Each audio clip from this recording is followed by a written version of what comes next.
Good afternoon, everyone. Good afternoon, my boss. We appreciate your presence. Good afternoon, sir. Thank you for making it up to this moment. Good afternoon, sir. My boss. Good afternoon, sir. How are you doing today, sir? Good afternoon. Can you hear me? Yeah, I can hear loud and clear, sir. All right. Glad to be here. Thank you so much. Good afternoon, everyone. Good afternoon, sir. Mr. Ajayi, thank you. Good afternoon, sir.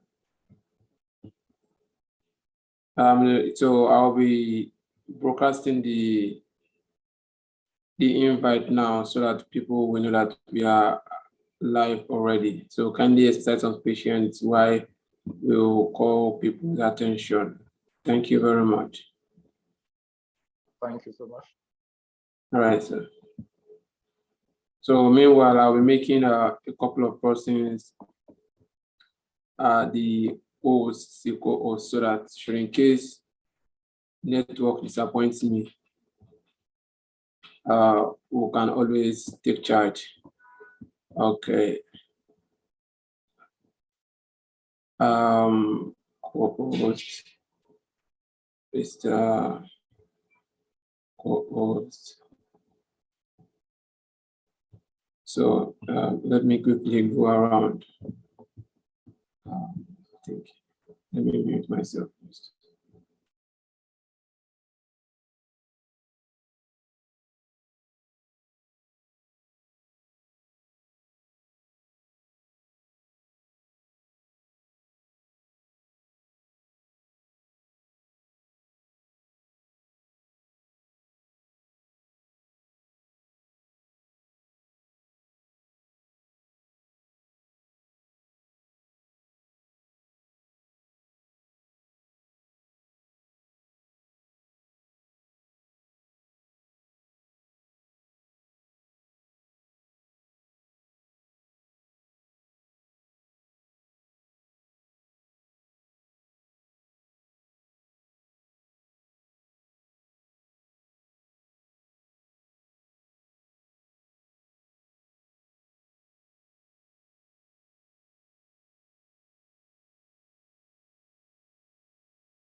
Thank you all for making it up to this moment.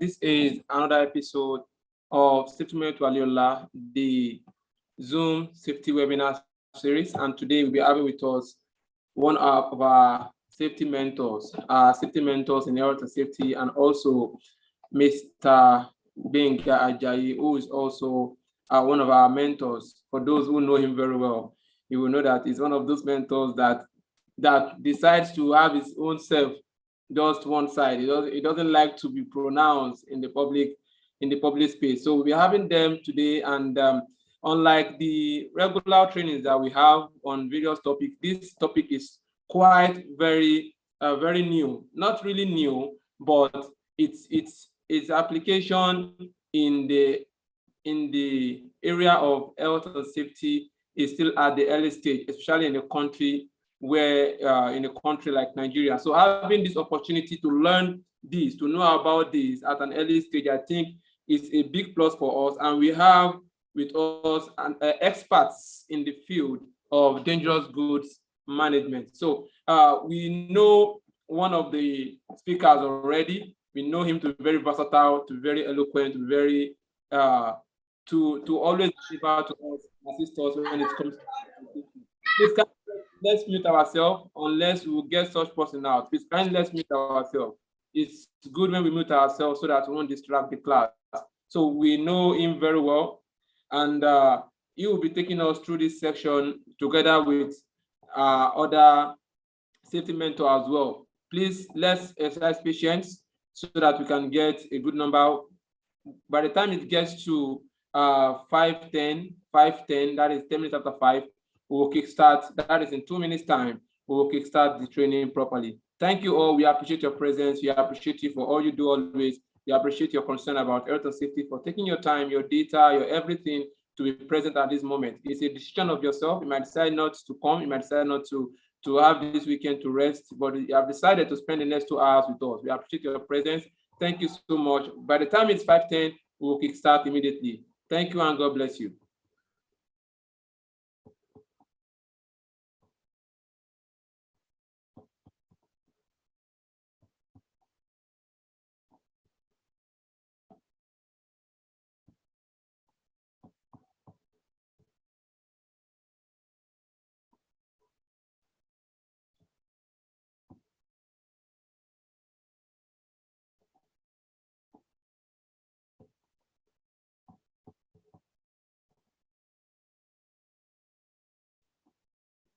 So in case the network to join is not good at all, like we said, you can also watch us live on YouTube. The link to the YouTube channel has also been provided for those who will prefer to watch live on YouTube. So sometimes Zoom, the bandwidth for Zoom can be so huge that it will affect someone's network, but you can also have it available via YouTube. So our YouTube channel is available for you to also watch this live. As we speak, we are live on YouTube.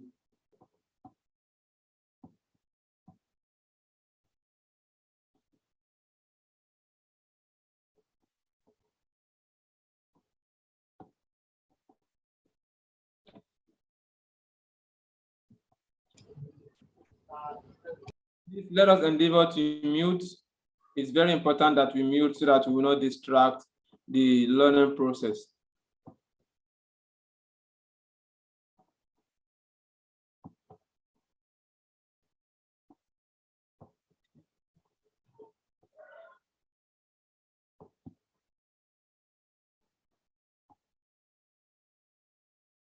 So, like we said, once it is 10 minutes after 5, we will kickstart the learning process, and this is exactly 5:10.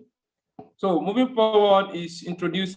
We can see a lot of our city professionals here. We appreciate your presence. Because of time, we might not be able to mention many of us, but we can mention a few who actually came earlier. Our mommy in safety, Mrs.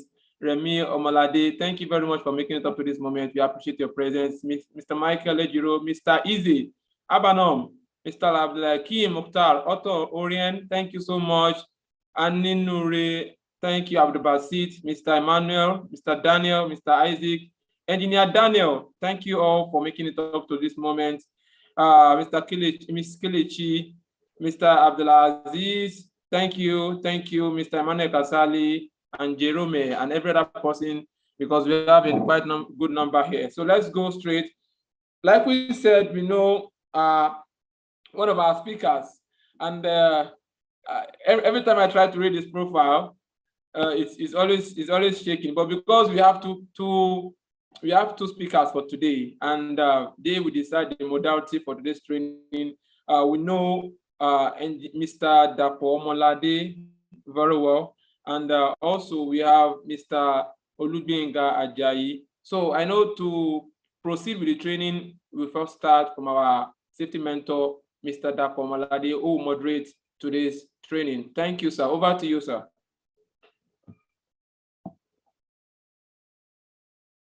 Evening. Can you hear me? Wale, can you confirm you can hear me? Can you loud and clear, sir? All right. So good evening, professionals, elders, friends, colleagues, and everyone who is on this call. I would like to say a very big thank you for having us here today. It's a pleasure to be on this platform with Waliu. I mean, I've been here a couple of times, and let me start by saying thank you to Waliu for this consistency in what he has been doing the past months on technical knowledge sharing sessions. So thank you so much, Waliu. It's such an effort, it's such a lot of work to learn. And so we are glad to be part of this. We are glad to say hello to everyone who is here, even as we share this topic together today. So thank you. I'm here with my colleague Benga Ajayi, and together we'll be having a great time with us here today on this session with everyone that is available. And the topic we want to discuss today is a very interesting topic, just as Waliu has mentioned. It's a technical session, so we won't go so much to so many introduction and all of that. We'll just go straight to the ball of the game. What we want to do today, which is on discussing dangerous goods. But before then, I will just allow Benga to say hello. I hope his network is okay as well. Benga, can you hear me? Are you on the call? Good afternoon, good evening, good morning, good day all, wherever we're joining from. And I would like to, as Daphne mentioned, to say thanks a lot to Waliu for this great and laudable platform. It's been a very good platform to reach out to people safety-wise. And thanks for the opportunity given to us as well to lend our voice to this as well in regards of dangerous goods. Thanks a lot, Daphne. Thank you. Thank you so much, Benga. Thank you very much, everyone. Okay, so just like Waliu tried to say, Benga may not be known, but let me just give you a quick introduction. He's going to go straight to the ball and start talking, but with experience as a chemical engineer, Benga is the operations director for Hybrid Group, and Hybrid Group also is an umbrella company name for several businesses around safety, of which dangerous goods management is one of them, with our program in Ghana, also in Nigeria. So as the operations director who is directly in charge of this process, he will also be doing some of the technical discussion today in this conversation. So thank you so much, Benga, for joining us as well. Okay, so I'll try and share my screen right now and just kickstart. Waliu has told us that we have up to, I think he said, Waliu, 1.5 hours or 1 hour. So we would we'll see how far we can go with what we have. Waliu, can you confirm that we still have up to an hour, so we can divide Yes, sir. Yes. Okay, yes, thank you.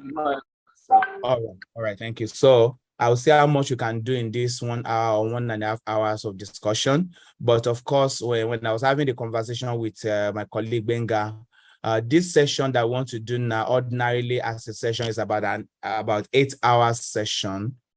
just on the awareness, introducing what dangerous good is and the management of dangerous goods. But we know we do not have 8 hours right now. So we'll try and go for very important part of this awareness at this particular session. If we have opportunity for another session, we may add more value to that or more information to what we are going to say today. But for this session, we'll try as much as possible to create a kind of a foundation for dangerous goods management and understanding of it. And then hoping after our conversation with Waliu, if we have more chance, we would be able to come up again in sometime very, very soon in the future where we can talk more about dangerous goods and of course answer so many questions relating to it. So I'm starting this now, and in a short while, I'll also be bringing in my colleague Benga to add his own voice to what we are discussing. So once again, welcome everyone. So we have titled this Dangerous Goods 101, the basics. And the reason why we're studying the basics is because it's important for us to have a general knowledge of dangerous goods and what it is all about. If we do not have that, it becomes very difficult for us to really appreciate the great importance of this discussion on dangerous goods, especially because we all work with it, we all handle it, we all do it, we all, just sometimes we even abuse it because we don't really understand, the seriousness of what we are handling. And as we always say, if the use or if the knowledge of the use of something is not known, then abuse is automatic. So many times we have been lucky, and I think in our part of the world we must say, because when you look at the way we handle dangerous goods in Nigeria or in Ghana or in West Africa or even Africa as a whole, you must say sometimes that we must have been playing on luck. And for all safety people here who are listening to me, luck is not a control in risk assessment. So we cannot depend on luck, but we have been lucky. So that's what we can say, because I've seen dangerous goods in Nigeria, in Ghana. I've seen the way it's been handled. I've seen the way it's been transported.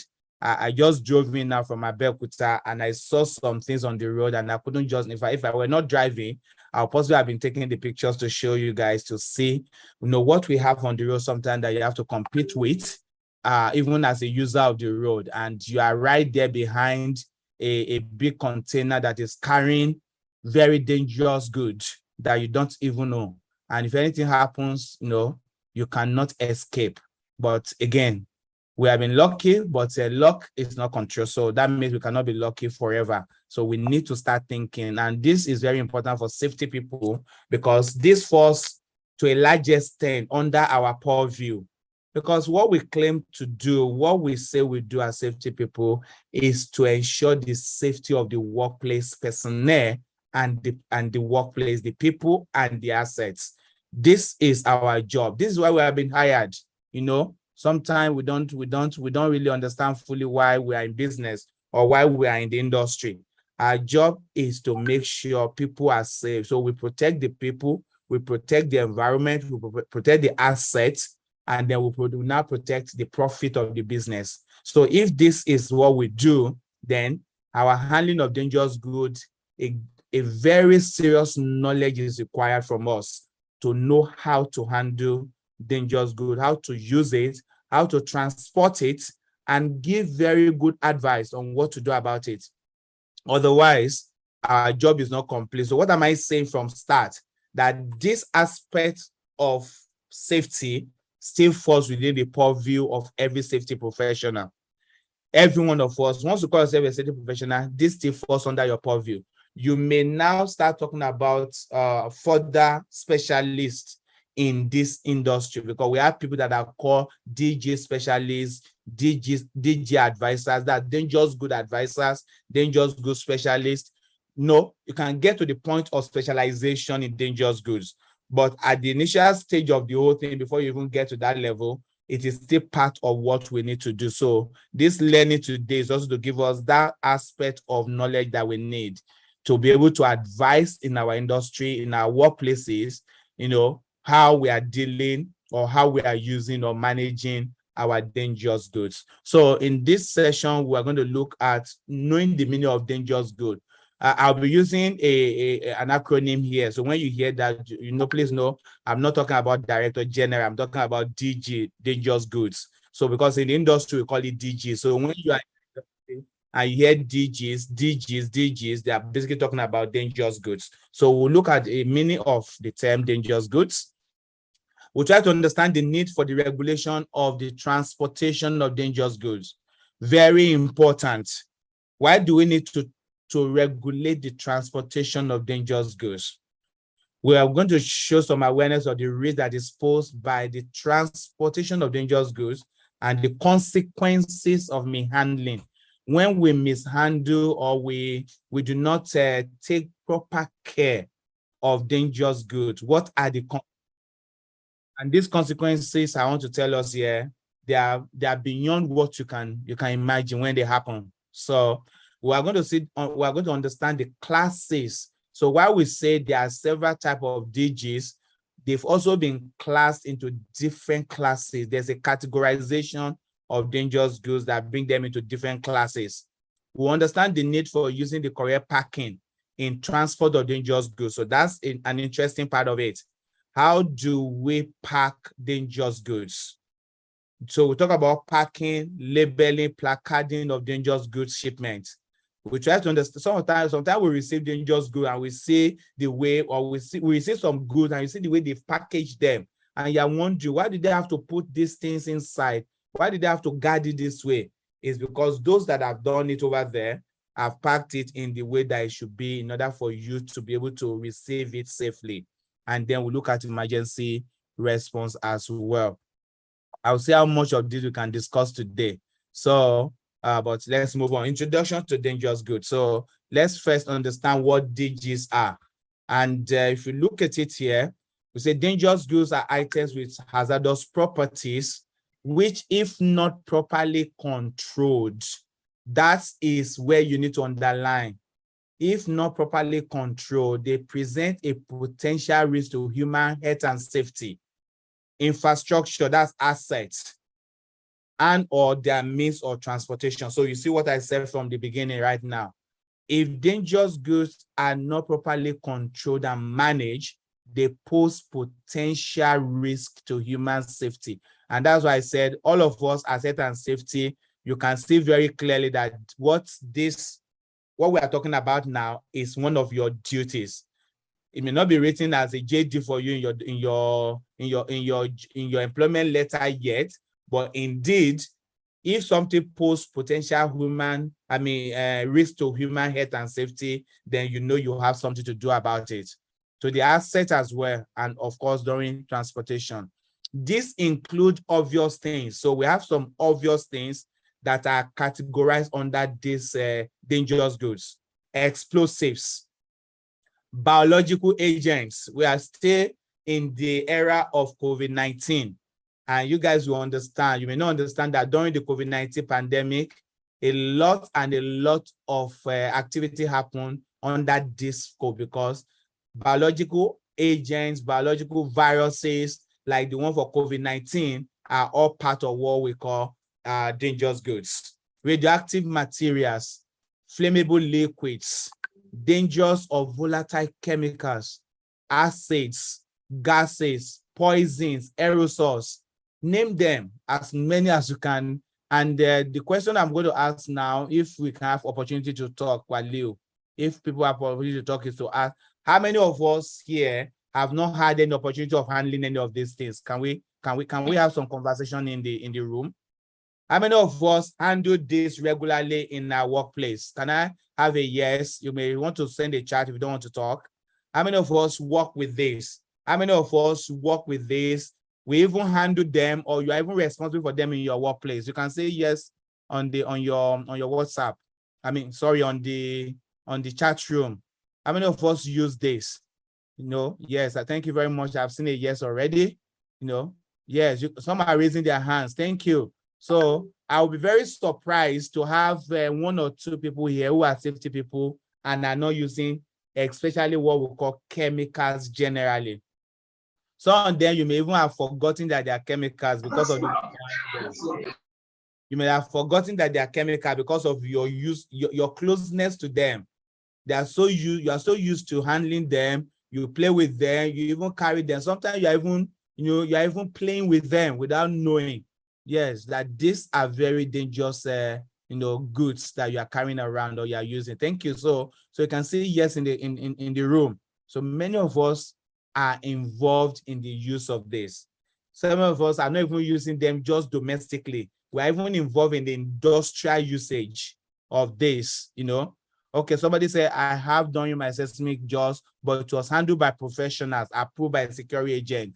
Thank you very much, because that's another interesting one. I'm sure Benga will talk about that later, because we have things we call the DJ. There's something about security of dangerous goods, especially for those ones that have high consequence.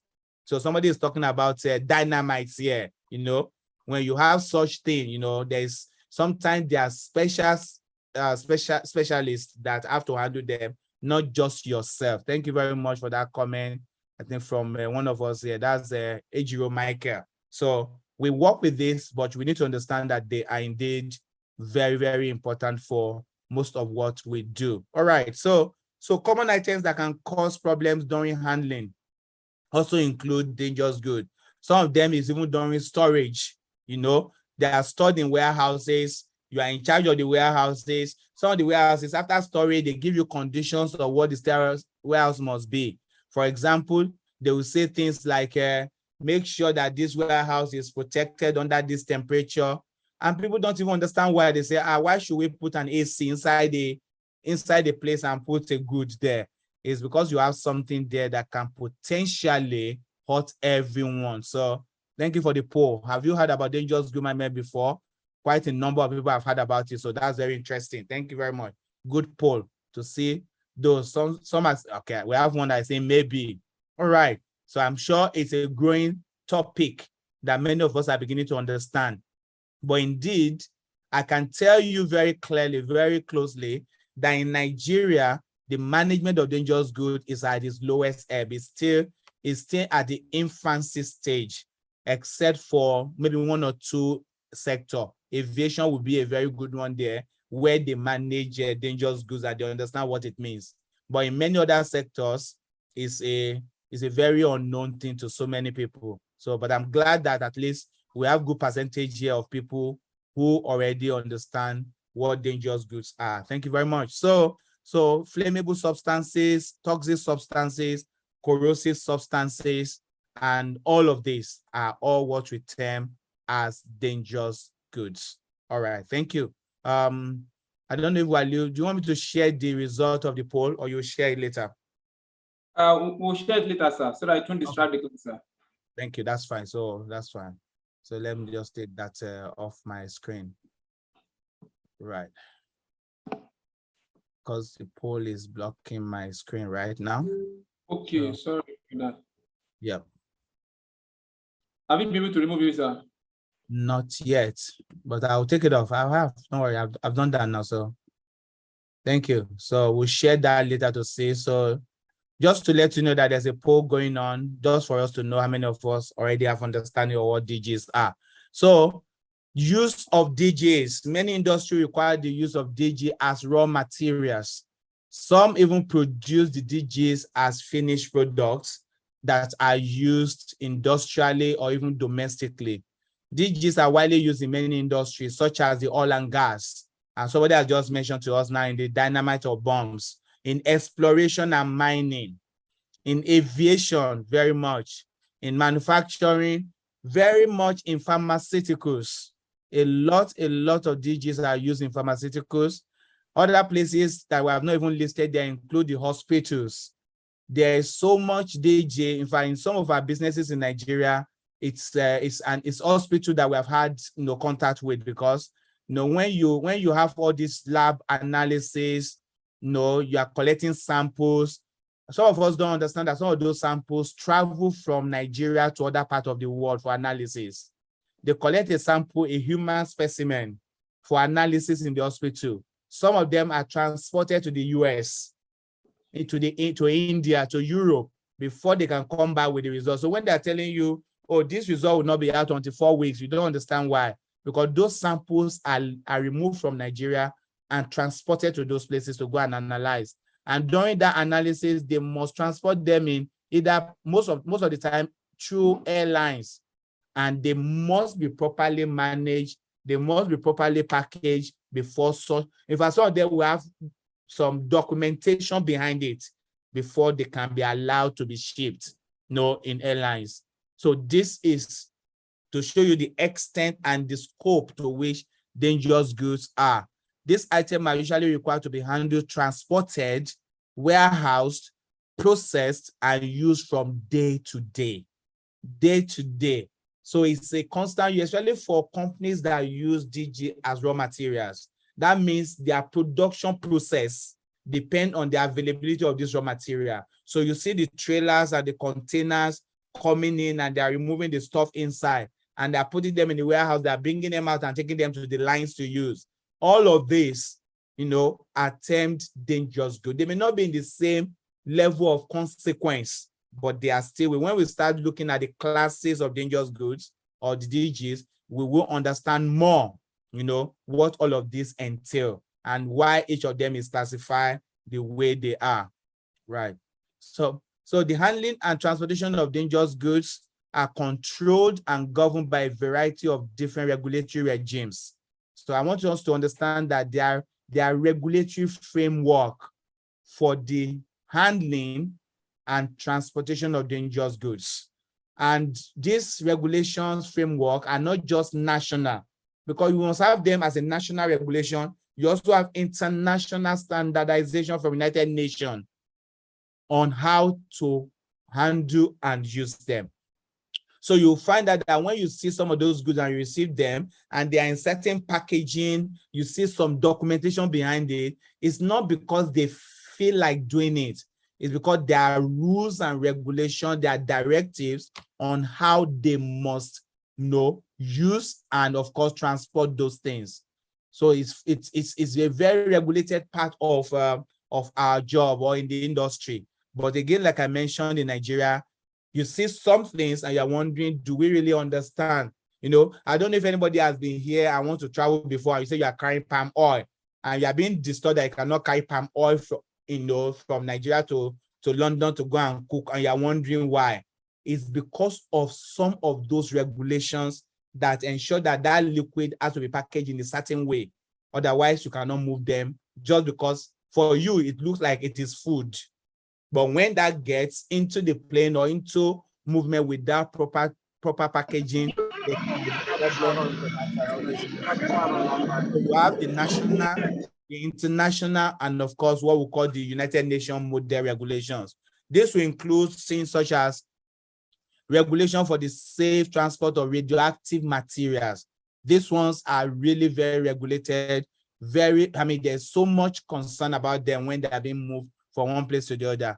You have the ICAO technical instruction. As long as it was ICAO, so we're already going to the airlines now, into the Civil Aviation Organization, International Civil Aviation Organization. That's the global body that regulates all the CAAs. CAAs are the civil aviation authorities of different countries.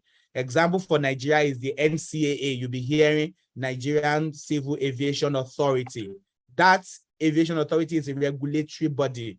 They decide what goes on in the aviation industry in Nigeria, but they are bound by what ICAO has said. So they are also regulated by ICAO. That's why you see sometimes they will say, oh, ICAO audit is coming. They come and audit NCAA. NCAA will audit the airlines. And if anything is found not to be correct, you see, airlines are either grounded. In fact, sometimes the civil aviation of a nation can be grounded completely because they have not met the minimum requirement of ICAO. So we have technical instruction from ICAO that determines how all DGs must be used and transported. That's now talking about the aviation industry. Then you have the IATA. Of course, IATA is the airline association. Majority of the airlines in the world belong to that association. Why it is not a regulatory association, but it's an association of operators, airlines that have decided that this is what they want to do, and they're also bound by their own, guidelines and regulations that they have set for themselves. So, for example, IATA does not regulate anything in Nigeria. NCAA regulates things in Nigeria, but the airlines are bound by what IATA has agreed because they are part of IATA. So that's also on the at the aviation level of transportation of dangerous goods. Then when you go into the maritime, then you have International Maritime Organization, IMO, Dangerous Goods Code, which also stipulates the requirements for transportation and use of dangerous goods on the water, on the waterways. Then you have the UNACE, which is by road. And interestingly, I'm sure Benga will mention this later, Nigeria presently has, just as we do for so many regulations and standards in the world, we signed into it.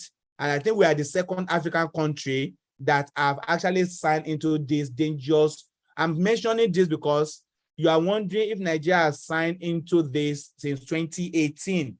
This is 2022. And yeah, we see how what we have on the road when we are transporting dangerous goods. Then you start asking ourselves, do we actually understand what we have signed onto, as part of international standardization? So you see that dangerous good transportation has its own regulation through transportation by air, by sea, by road, and by rail. So whichever way you want to move these dangerous goods, there are requirements you must follow.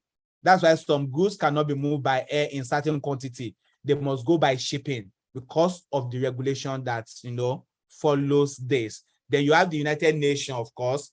US always have their own laws as well, the CFR 49, which is a very important regulation for US. It may not apply in Nigeria, but it's a regulation that binds the transportation, through the DOT, that's Department of Transportation, and what they have to do in the US when it comes to transport. Let me state here that across the globe, interestingly, I've just returned from a conference on dangerous goods, and you find out that there's so much going on internationally when it comes to transportation and use of dangerous goods and how to handle them that Nigeria is so far from, because of the way we are. And that's why I say we are basically playing on modern law, because I can imagine how many warehouses in Nigeria have dangerous goods that are being stored there. I can imagine how many vehicles are moving on the road that are transporting dangerous goods from Apapa to Kano.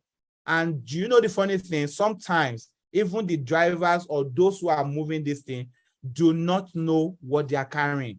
They don't even understand what is inside the box that they are carrying. As far as they are concerned, they are carrying load. And when you say you are carrying load, you say what's inside is load.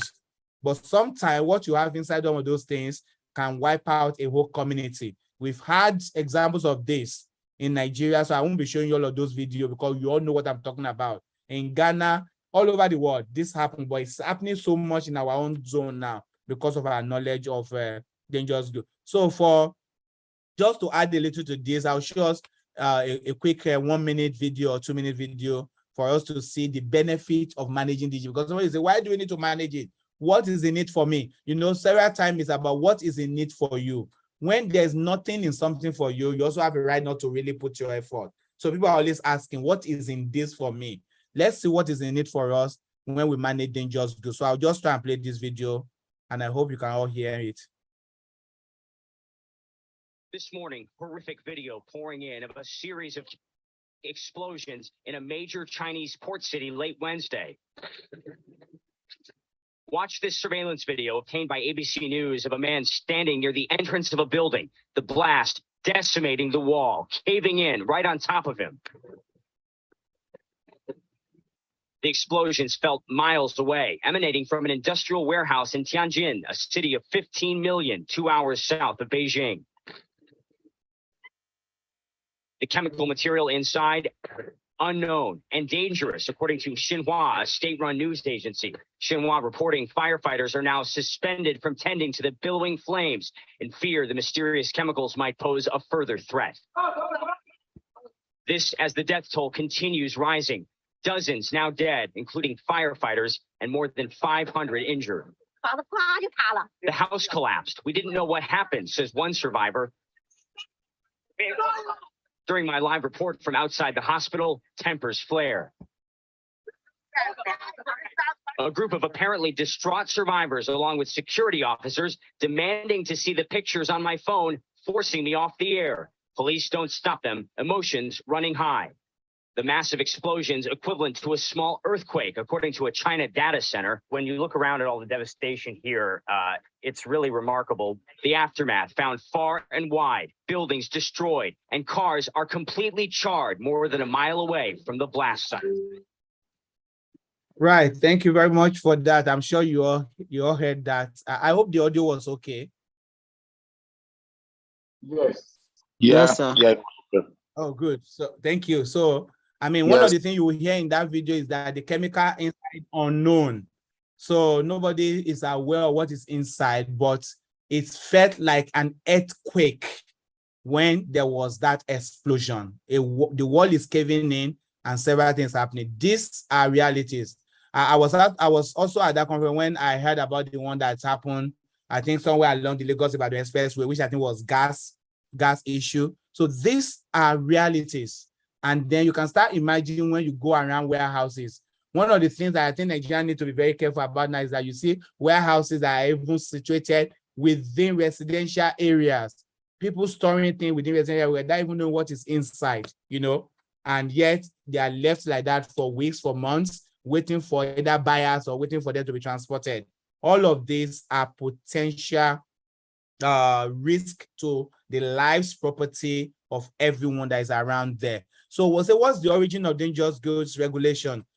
At the United Nations level, all work related to transportation of dangerous goods must be coordinated by a committee of experts, which produce the recommendation on transportation of dangerous goods, also called the Orange Book.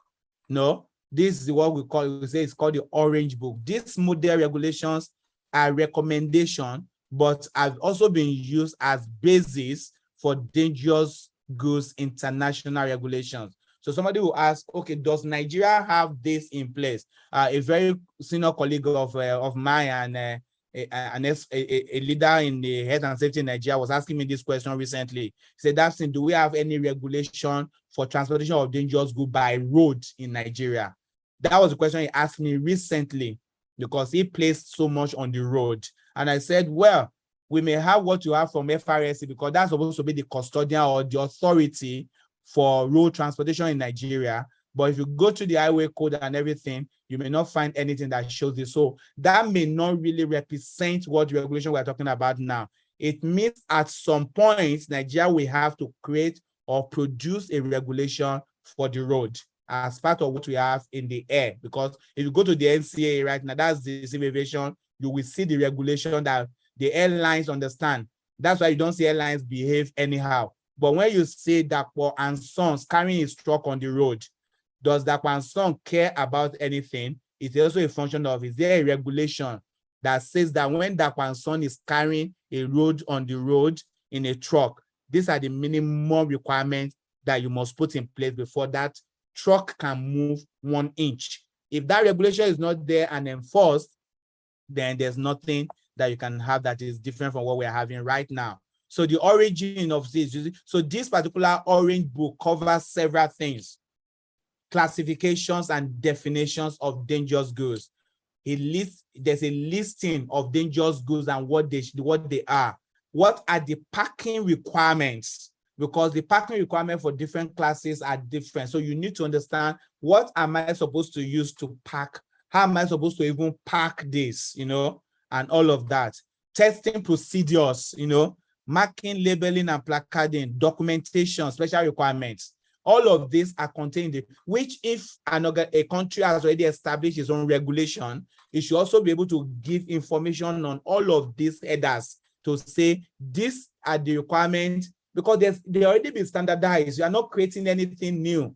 Because if this is the way it must be packed in the US, that's the same way you must pack that dangerous goods in Nigeria, because it's an international business moving from one part of the world to the other. So we cannot say pack it like this in Nigeria. Oh, no, but when you get to the US, pack it in a different way. As a matter of fact, there was a time, I'm sure Benga can remember, we got a client in Nigeria that called us to say, sorry, I sent a shipment out of Nigeria. But when it got to the destination, they refused to accept it. They say it was not properly packed, so it should be returned back to Nigeria. And the person ran to us, say, please, what do I need to do? Because we have been asked to return it back to Nigeria because it will not be allowed to be collected in that country because it has not been properly packed. So you understand that these are international requirements, and Nigeria has signed into international treaties. So we are not isolated. We have to do things the way the whole world requires this to be done. Yes, boss. Yes? Yeah, we have a poll. Maybe you can respond to this particular poll now. Oh, okay. Do you want to launch the poll? Let me see. Okay, I think we should end it. Yeah, end it then to launch. All right, sir. Okay, so thank you. So the first, have you launched it now? Yes, sir. All right, so yeah, thank you. It says, in Nigeria, how can you rate our level of dangerous goods management? You can see 90% say poor. Of course, I mean, I'm not sure this is far from the truth. Of course, if you go to the aviation sector, it may change a little bit because of the very serious regulation over there. But what about in the rail, on the road, in the sea? What are we doing? What even about the knowledge of the people when it comes to dangerous goods? What do we know? How do we manage it? Do the society even understand what dangerous goods are? Do they even know it? So indeed, I'm sure this poll cannot be far from the truth. And this is almost how many people responding? 40 persons responding. So it shows really indeed that our knowledge, of dangerous goods in Nigeria, or our level of management of it, is really at a very poor stage, and a lot needs to be done in order for us to do it better. Thank you very much. So this is what I was talking about with the different regulations. So you can see, if you look at this schematic you are seeing here, you will see different regulatory framework that are set about how to manage, use, and transport dangerous goods, right from the radioactive institution, United Nations sitting at the top, to IMO, to the CAO, to the, even the road part of it, which we call the ADR or the RID in the rail, all this. So just imagine this regulation that Nigeria also should set up in order for us to fully manage dangerous goods. Then you understand that we have a lot and a whole lot to do, for us to achieve this. So there's still so much. I know there's quite a lot taking place within the aviation. I also know there's quite a lot because we've also done some work with, NIMASA in Nigeria, that is a regulator for everything on the sea, but there's still a whole lot to be done. We've even had a session with the road safety as well, with respect to transportation of dangerous goods on the road. And you just understand that there's still so much to be done, which are still missing because the required regulatory framework has not been fully established for us to do. All right, so I will do 2 more slides and I will hand over to Benga to quickly start on the classification. Maybe we'll stop at the classification today, Benga, depending on how far you're able to go. So these international regulations are updated regularly to reflect changes, and this is an interesting one. Some of them every year you have to change the documentation because something has changed, and you can't blame us because there's so much dynamics going on. Different chemicals are being produced on a daily basis, and once the new chemical comes in and it presents another risk to everyone, then there have to be a need for us. So you have those regulations changing, the books are changing, regularly. So the one you use for 2020 now may no longer be applicable in 2022. There's a new book that has been released, especially in the aviation sector, on how to manage dangerous goods that are going by air. So there's this UN committee of experts recommendation, make sure that there's continuous. So transportation methods are changing. There are different methods of packing that are coming on. Technology is changing a lot of things. People are coming up with different packing materials, and then chemical classification are also continually changing. A chemical that was maybe classified as class A some years back has moved to another class now. It means there must be something else to back it up in order for it to be properly done. Please remember what I said. The beautiful thing about this is these are international standards and best practices. So it does not give room to doing it in the Nigerian way. Let me give you an example of what I was at the conference and I was sharing.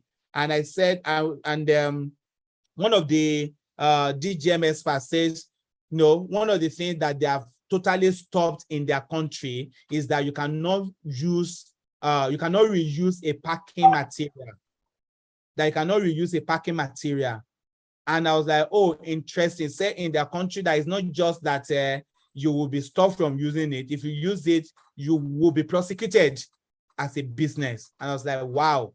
Meanwhile, in Nigeria here, I'm sure Benga can attest to it. People use materials, they use the one they use in bringing things in, they use it and repack again and send it out of Nigeria, and people are reusing packing material that can no longer meet the required testing that's supposed to be done before you even use the material. And these are all the realities of what we have here. So all persons involved, and this is very interesting if you are listening to me, if you are involved in handling or you are part of people involved in handling and transportation of dangerous goods, then training in dangerous goods is a must. It's not an option. This is what, if you check HR now, go back to organization and say, let's look at the training plan for your safety people or operational people that are involved in your dangerous goods. They may not even have any training that relates to dangerous goods there. We did a training for someone recently from a company, and they do transportation by road. So they basically came to do the ADR. And these are the kind of conversation that was taking place. How did the company even be able to say, let's point you out and go and do this training because you are involved in transportation of dangerous goods by road? Organizations don't even know it. That depending on your function, depending on your role in that business, you need to have training on general awareness and familiarization on dangerous goods. You need to have training that are related to your specific function in the business. Those that are dispatching trucks, they must understand. Those that are even moving the dangerous goods must know what they need to do. They have to be trained. It's a requirement.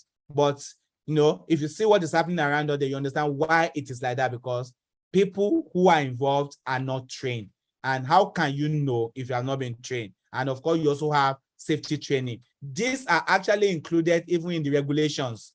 If you start going to the regulation for aviation under ICAO and the rest of it, you will see that training is a mandatory requirement. In fact, if you don't show your certificate of training sometime, pilots cannot fly, cabin crew cannot go to work. They say, oh, sorry, I'm not on, I work to the why. My license expire or my training is expired. I need to do another one and get the certificate before I can do something else.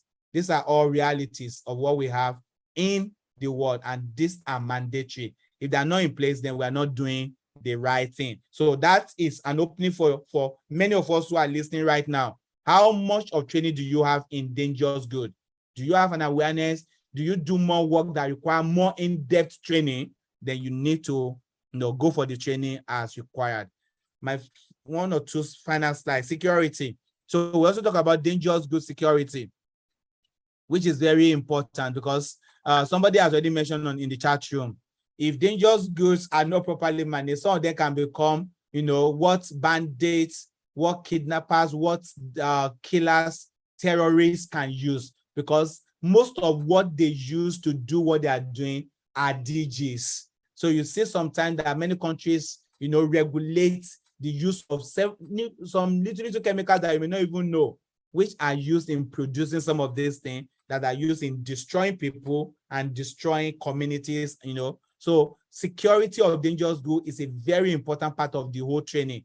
It means the measures or precautions to be taken to minimize theft or misuse of dangerous goods that may endanger person. There are high consequence dangerous goods, which are those which have the potential for misuse in a terrorist event, and which may, as a result, produce serious consequences, such as mass casualties, mass destruction, or mass socio-economic disruption.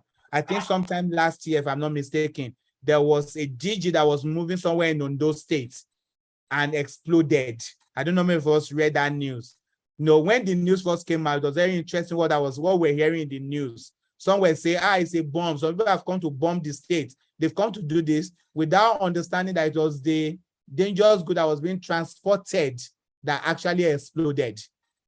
Some of them are, when they are moving, you see security apparatus is following them, from the military to the police, following that truck. You don't understand why they're following the truck. You think it's because they don't want to pay police money on the road, or they don't want to settle on the road. No, it's because they are carrying high consequence dangerous goods that if somebody hijacks it, they can use it to destroy the whole world. Just imagine a radioactive material, a radioactive element being moved around.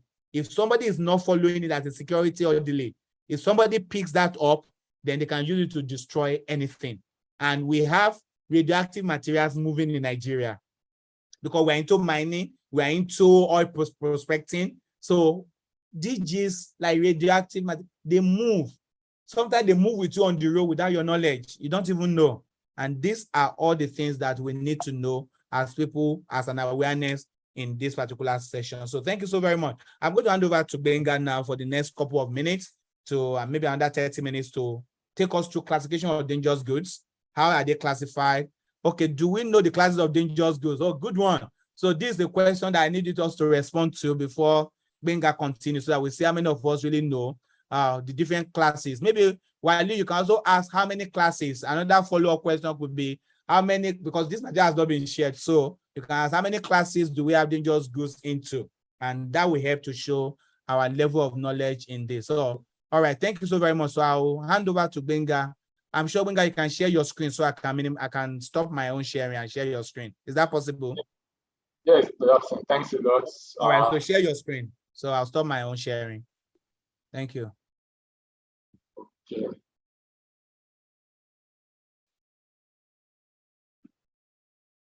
Okay, thanks a lot, Dapsin. Thanks for the poll as well. The poll is, I think, is a good one to start from also. And I can see how the table is shaking right now. 24 people responded and 58 are like no. Some, I can list some. Why some are yes. And that's to tell us that we actually have some level of knowledge about DG before now.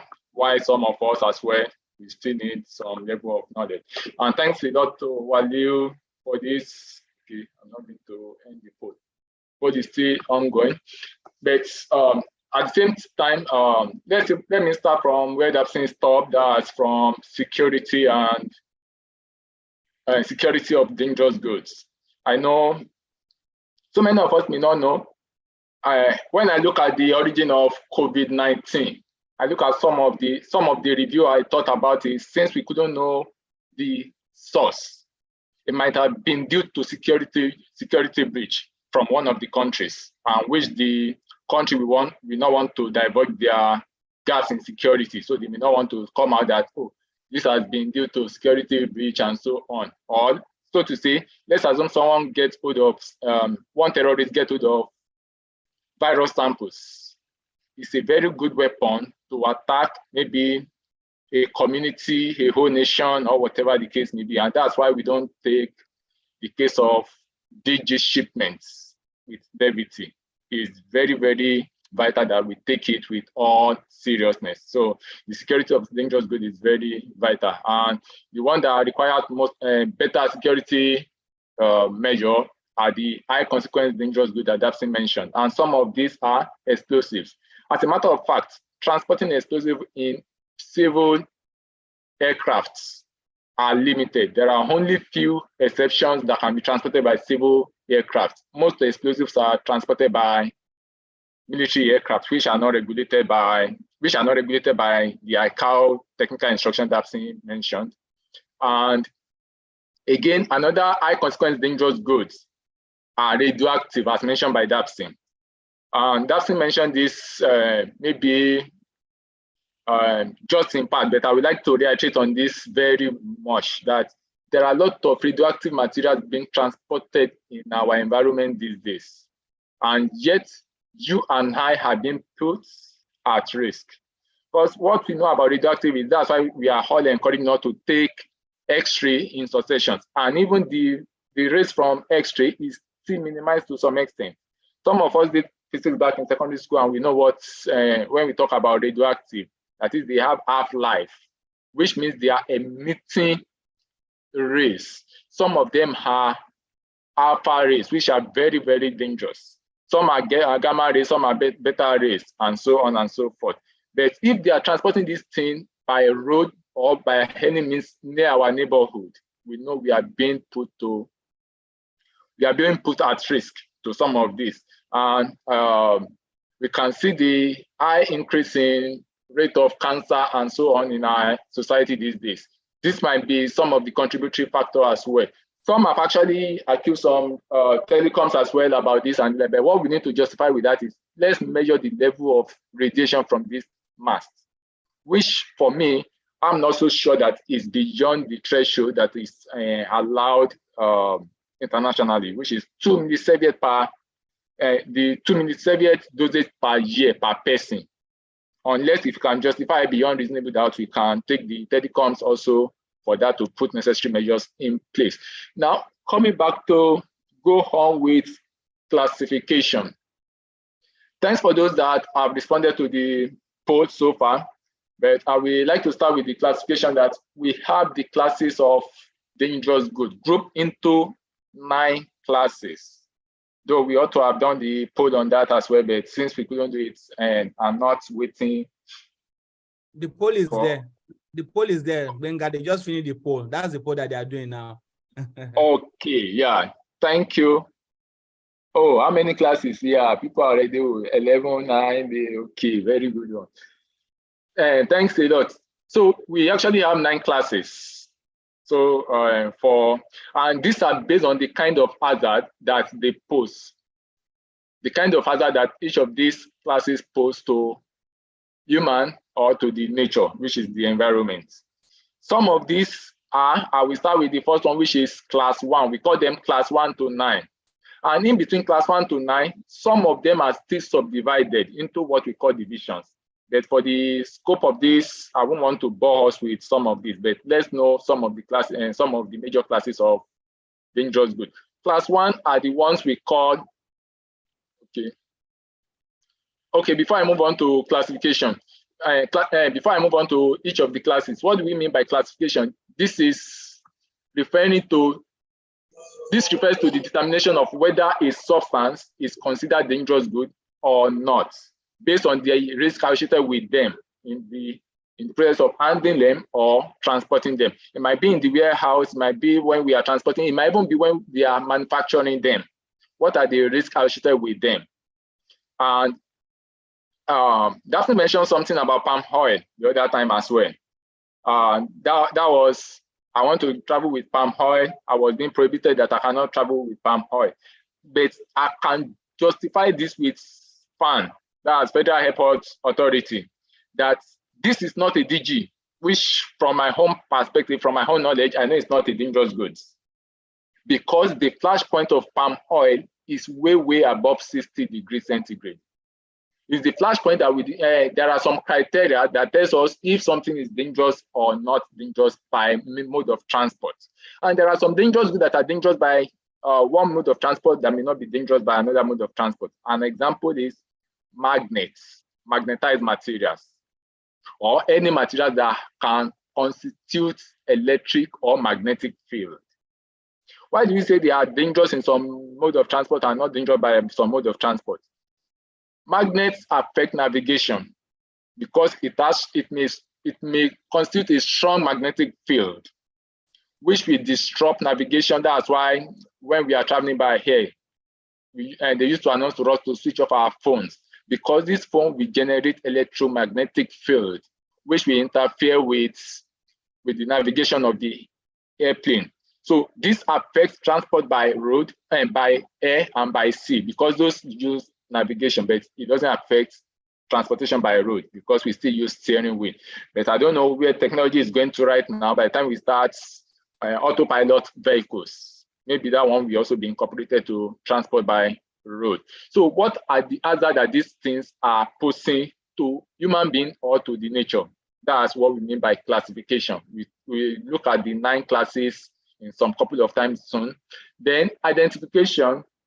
The UN Committee of Experts, as mentioned by Dapsin, that's United Nations Committee of Experts on Dangerous Goods. We have a lot of committees from UN, but this Committee of Experts on Dangerous Goods have done great work about these dangerous goods. They've done the work on classifying them and identifying them. We all know that to every prisoner, they have names and they have numbers. So for every dangerous good as well, they are not prisoners. They are useful, as mentioned by Dabson. We can see where they are very useful, but if not properly handled, they can be dangerous. So for all these dangerous goods, they've been assigned UN number. That's 4-digit numbers.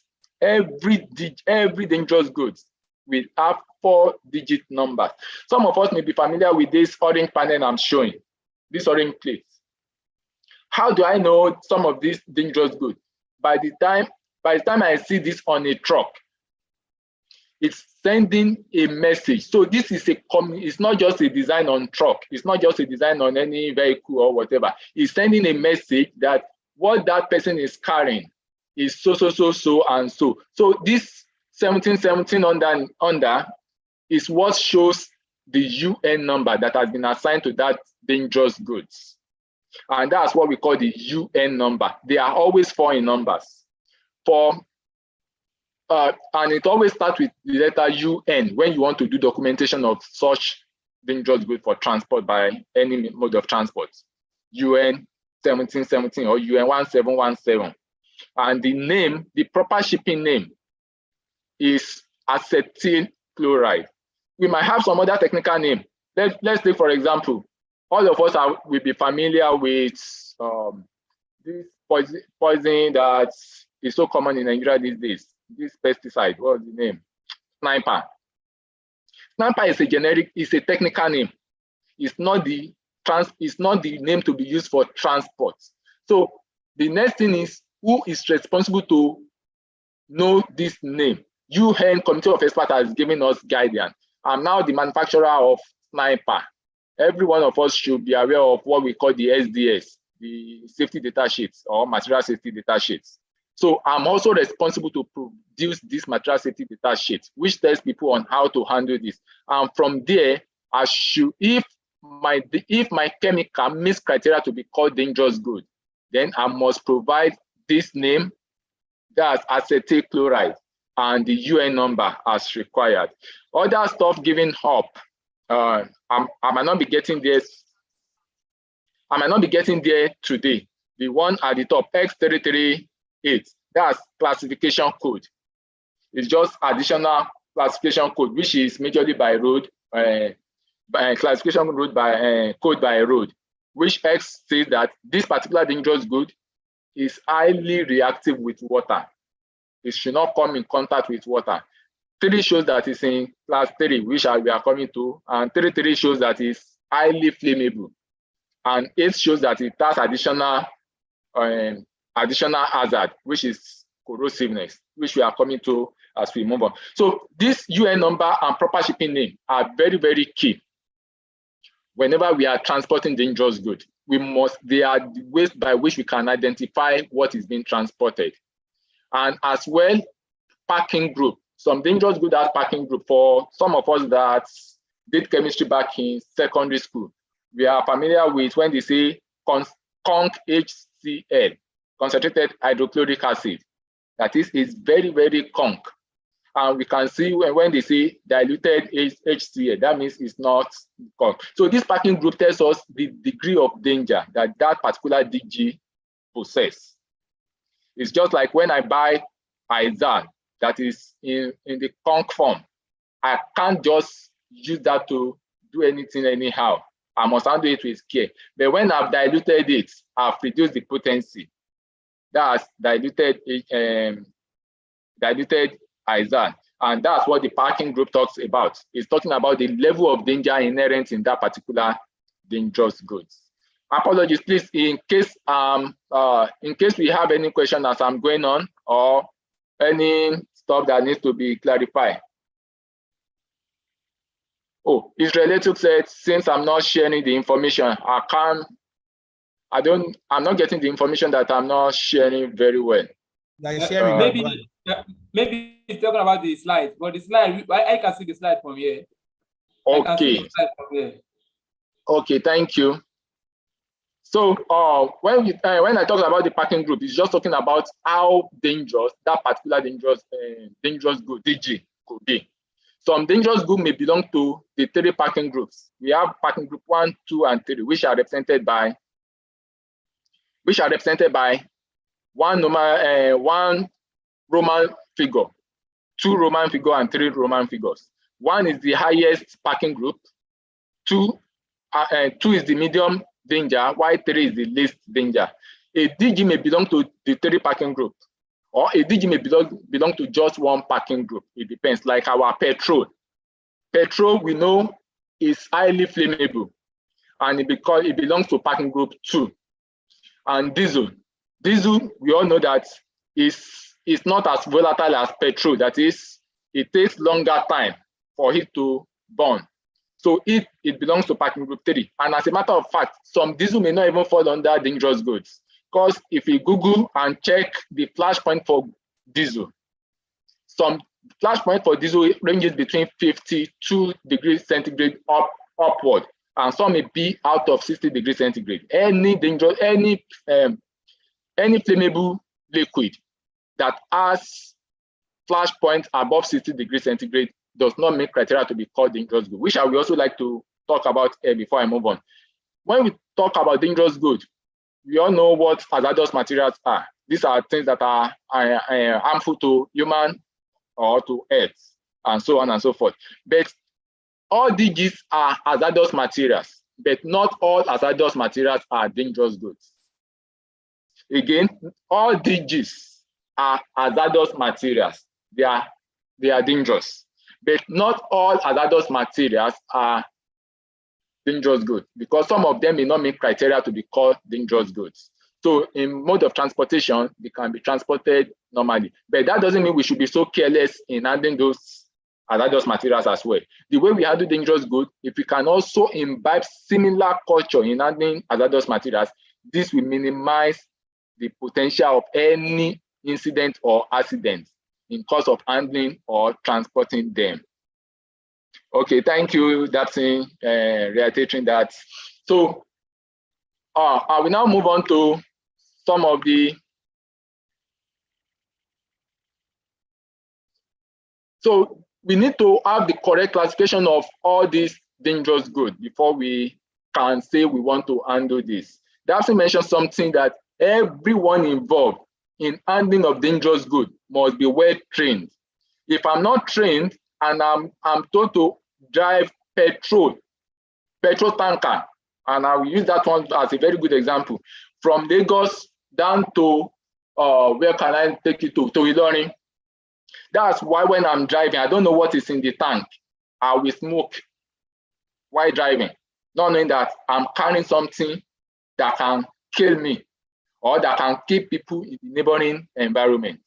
That's why when I'm driving toxic substances, because okay, let me give this example. There was a time I had to travel by road from Nigeria to Ghana, and at Togo, somebody was transporting, and I didn't even know that that person was transporting something. It was in a drum, in all these fiberboard drums, like that they made from cardboard that has latches.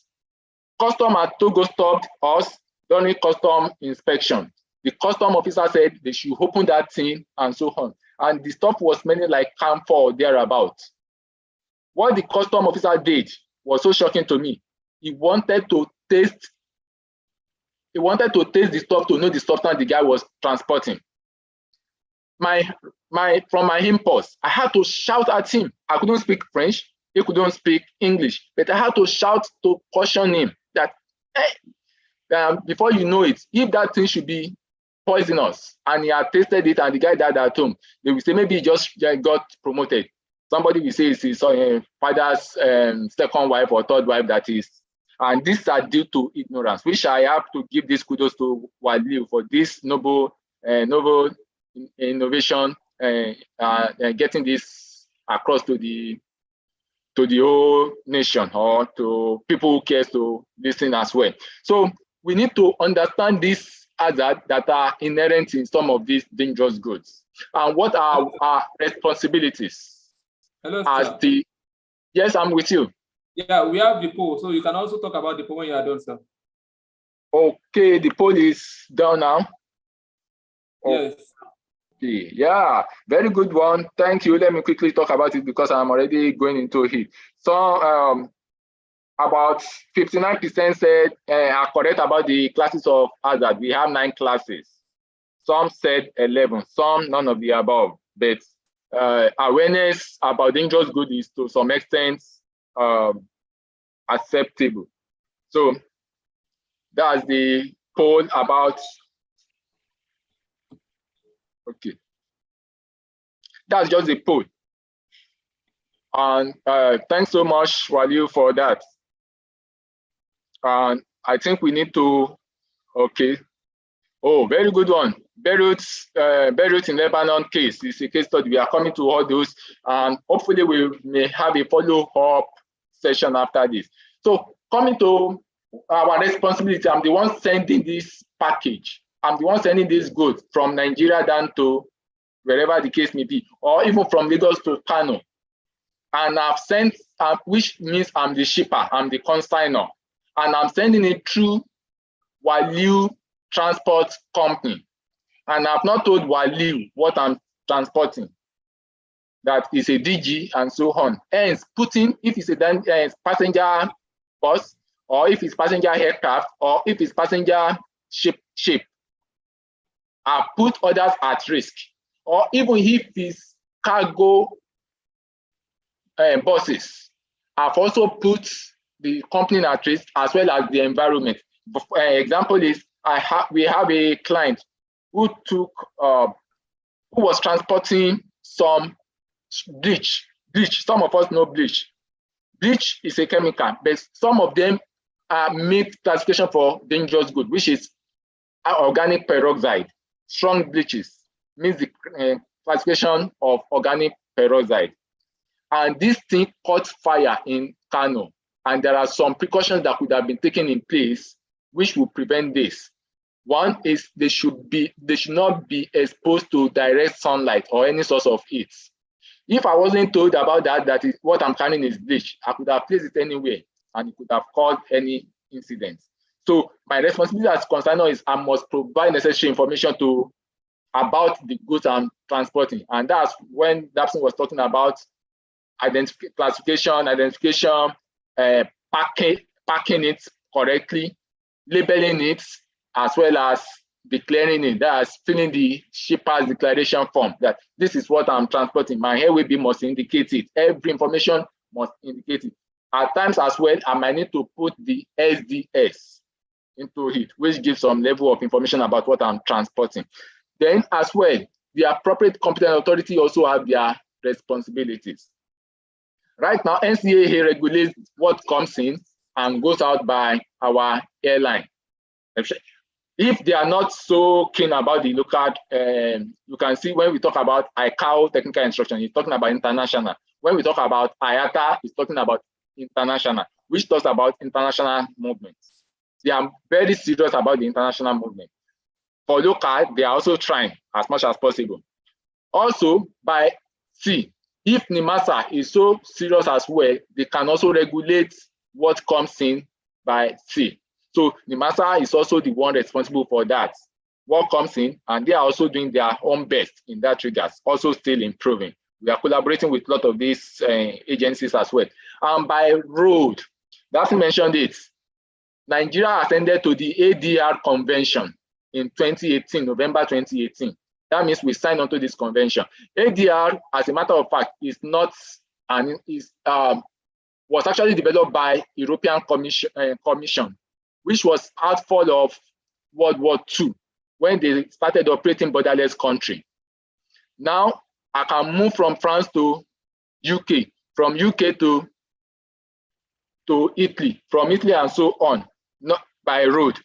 And but to curb some of these excesses, they put these regulations in place. You cannot come and dump your rubbish in my backyard.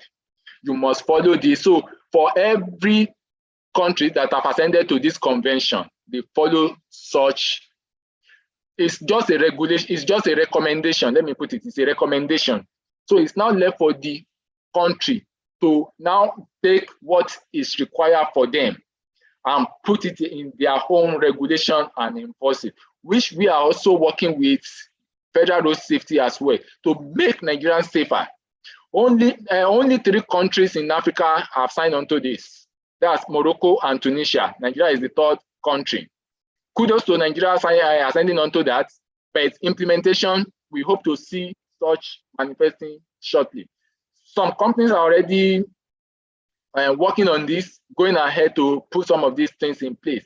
But at the same time, you and I also need to keep propagating this gospel, keep telling each and everyone who cares to this thing to make Nigeria safer about this DG, so as not to put you and I at risk. Because there was a day I was just driving behind a truck and I saw this blue drum. We are all familiar with it. There are some of us used to store water at home. This blue drum. And the next thing I look at, what is it transporting? I was able to see one of the stuff. I saw something with skull and 2 bones. At least we know this skull and 2 bones. When we see such, it's telling me that this thing can kill. I look closely, it's 6, class 6.1. That shows it's a toxic substance. If that man doesn't know what is carrying and is now dragging road with another truck and there is spillage, definitely it's going to put people at risk. It could be at night when we are sleeping. So many of us can still remember the Bhopal incident when people were sleeping and the manufacturer, there was leakage from the company. People died. In Yoruba, they will say, we will not sleep the sleep of death. People slept, they couldn't wake up. So these are some of the things that we also need to sensitize people about. So we talk about the classification shortly. So we have, okay, I've talked about this packing group. This is what we mean by the packing group 1, 2, and 3. 1 is the highest danger, while the 3 is the lowest danger. So coming to, okay, again about the UN numbers. The UN numbers, we have for explosive. Explosive is the one in class 1. I said we have 9 classes. For every explosive, their UN number are less than 1,000. So any UN number from 0004 up to 0510, they are in class 1, which are explosives. And any other UN number that is greater than 1,000 and above are in other classes. That's class 2, 3, 4, 5, 6, 7, 8, and 9. So those are the ways by which we categorize them. Then the proper shipping name, like I said earlier on, that's the name that is meant to be used whenever we are transporting this dangerous good. They are used in mode of transport. Like we know petrol is a proper shipping name. We can also call it gasoline or motor spirit. Those 3 are applicable to petrol. Anytime we see them, they are their proper shipping names. So talking about explosive, what do we classify as explosive? These are any solid substance or liquid substance which has potential to produce high magnitude of gases at high temperature, which can cause destructions. It can cause destructions. And these things find as they are very useful in our day-to-day operations in some companies, as well as they can also cause havoc. They can wreak havoc if not properly handled. We use some of them in mining industry, in oil and gas industry. Even we use some of them that are not extremely dangerous. Some of us, we know December is coming now. We are in September, so we are counting down. Our nephews, our children and co, I want to do some fireworks. Fireworks are explosives. Banger, knockout, even our matches. These are all types of explosives. They might still be friendly explosive, but we may have the high magnitude explosives as well, which can cause great havoc. So some common explosives are our ammunitions. That's why you can see when you are entering airlines, they tell you cannot come in with ammunitions. Even if police have to go in with ammunitions at all, they must have security clearance.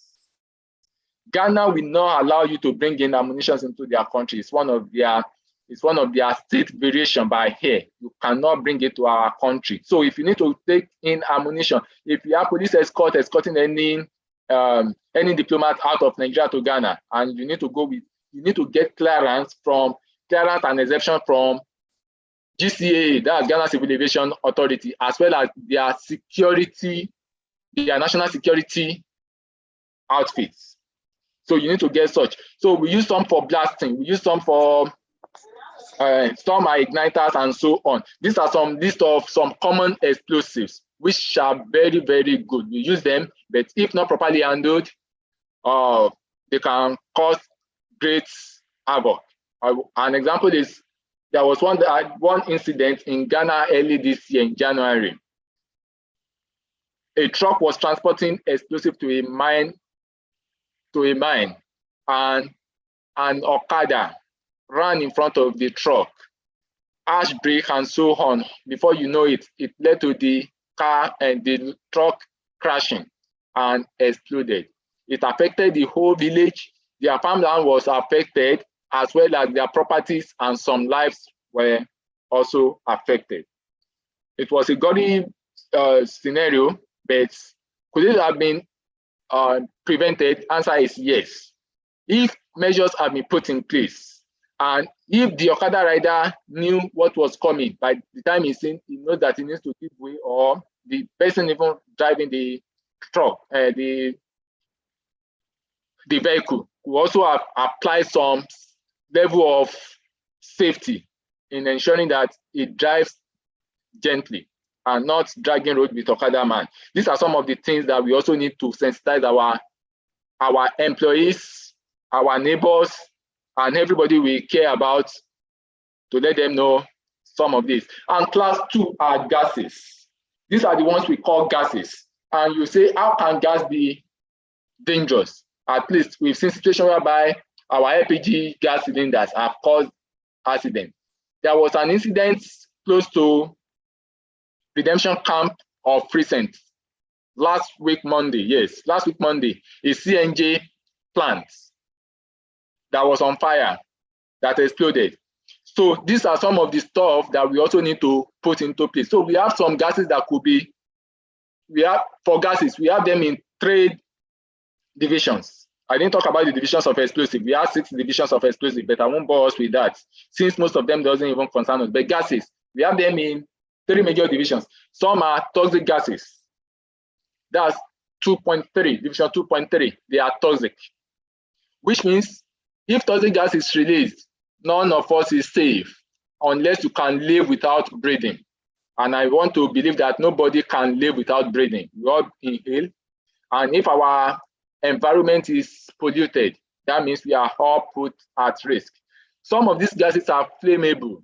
That's 2.1, division 2.1, flammable gases, which we all use. At least all of us, even if you are fasting, you must have either broken your fast by now or preparing to break your fast. That means you must have used gas today to cook. We use this to cook. We use them for various operations as well. The welders use some and so on. And then we have some that they are not flammable and they are non-toxic gases. That's 2.2. But that one is when you see all these cylinder label, green label on your cylinder, green label with cylinder in between them. That's 2.2. That is, this is not flammable but are not toxic. But how are they dangerous? Some of these things are asphyxiants. That is, they can suffocate, because their density is higher than that of oxygen. Oxygen is what we need from the air. So if they displace oxygen, that means we can suffocate. If you open a container, some of us would have seen some containers whereby they will place something where somebody was trying to fall down. That's to give us danger that that container there could be insufficient oxygen in that container, which shows that the gas in the container could have displaced the oxygen there. So irrate it before you enter. So some of them can even cause cold burn and so on. Examples are liquid nitrogen and so on. All these are class 2 dangerous goods. These are the labels you can see on this class 2. So whenever you see any of these labels, a flame with number 2 underneath it, that shows that it's a flammable gas. If you see a cylinder inscribed inside, and they are always, all these other labels are always in this rhombus-like shape. So anytime you see a skull with number 2 under, that shows that it's toxic gas. That shows that we need to handle them with care. Do we need them? Definitely we need them, but all we need to do is handle them with care. So some of these common gases are aerosol, compressed air, LPGs, butane, propane, and so on and so forth, which have both domestic and industrial use values for us. Then class 3 are what we classify as flammable liquid. And like I said, flammable liquids are liquids that have potential to combust if it meets necessary conditions. We all know the fire triangle. If there is a spark and this flammable liquid is close by, and here is available as well, they are causing, and they have those are the ones with high volatility. That is, their flash points must be less than 60 degrees centigrade. Petrol has very low volatility. That's why when it operates like spirits, methylated spirits. If you put petrol down, it evaporates immediately. That shows that it can combust, and that's why I said earlier on that it belongs to packing group 2. So if petrol belongs to packing group 2, let's just imagine those flammable liquid that could belong to packing group 1. What could have been happening with them? So that those ones, let them just touch the exhaust of the vehicle. We can even ignite.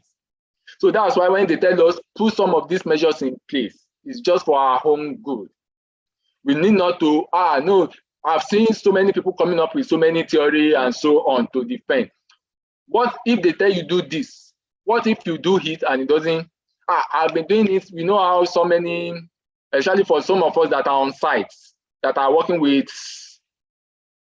casual workers. We know the orientation and so on. You are telling them do this, they are like, oh, that never happened. Accident doesn't write notification. It occurs spontaneously. So we don't want to be part of the scorecards. So if we are to do this now, let's follow the normal procedure that we've been advised to do. So the normal packaging procedures for all these dangerous goods must be duly followed. So these are some examples of flammable liquids: acetone, adhesives, paints, perfumery products, gasoline, aviation fuel, and so on, just to mention a few. Then we have some that are classified under flammable solids. We call them class 4. But this class 3, like I didn't mention that it has subdivisions. It doesn't have divisions. It's just flammable liquid and flammable liquid. But for class 4, we have subdivisions. We have division 1, 4.1, 4.2, and 4.3. And those are the labels for each of the divisions: 4.1, 4.2, and 4.3. And what do we classify under 4.1? Those are generally flammable solids. Some of them are even called self-reactive substances. Yeah. And when we talk about these self-reactive substances, that shows that they are extremely dangerous. Even with contact with source of heat, they can ignite. Contact with source of heat, they can ignite on their own. So they are always kept away from direct sunlight or any source of heat for self-reactive substances of 4.1. Then we have 4.2, which are substances that are liable to spontaneous combustion. On their own, they can burn. Example of this is, some of us will remember our charcoal. The principle of charcoal is hydrocarbon. If charcoal is left in open air for so long, it can also combust on its own. Carbon paper. We can remember the principle of us directing the sunlight ray on carbon paper, which can combust. Even the composed vegetable fibers. Olusosun is an example. There was a time Olusosun was emitting some smoke. Some are coming with some theories that is the evil spirit and so on. Some are like, it's the scavenger and so on. Another possibility might be that is the composed garbage over a period of time that has been heated up that is giving off such heat, which could be, and we have some other flammable solids that are categorized as dangerous when wet. These are substances which, when in contact with water, they give off flammable gases. Some of us can relate with carbide. Is it carbide? Yeah, carbide, I think. That's in those days that when we pour water, we get them from these people, welders and vulcanizers and co. When we put water, it evolves and gives dangerous. That's an example. So sodium, lithium are examples of these substances that are dangerous when wet, that they react seriously with water when they come in contact with water. Then we have some dangerous goods, which are called class 5. Okay, class 5. Okay, yes, panel beta, thank you so much. Class 5 are oxidizers, oxidizing substances. And this class 5, they could be solid or liquid. They themselves are not flammable. They themselves are not flammable, but they support combustion. So that's why Dapsy mentioned something that about Apapa. In Apapa, I just get there at times. I don't know. I only know what I have in my warehouse. I don't know what my neighbor has in his warehouse. And somebody mentioned Beirut today, and which I will use this class 5 to explain. Because of accident, what happened in Beirut was as a result of Beirut, that was Lebanon, August 4, 2020. That was just when we were just coming out of COVID restriction in Nigeria. And there was a blast from a warehouse. And what was happening in that warehouse is there was a maintenance work, welding work, which produces spark. And in that warehouse, there was stored ammonium nitrates. Ammonium nitrates is very good substance, which is used in manufacturing fertilizer, which you and I depend on for food. But lo and behold, that supported that ignition, and it exploded. The matter of fact is, the explosion at that facility was not even as much as the one that occurred at adjacent facility. The one at adjacent facility produces higher magnitude, about ×3 magnitude of what occurs from the source. So that's why we all need to know that should be okay. Thank you. Somebody is sharing I think Beirut explosion. So we may watch it as well. Daphne has shared the one for Tianjin in China as well. So these are things that may also occur. I know what I have in my store. I can put necessary safety measure in place, but my neighbor, do I know the safety measure he has put in place? Or do I even know the stock of what he has? So oxidizing substances, I'm only producing flammable liquid, which is a tank farm.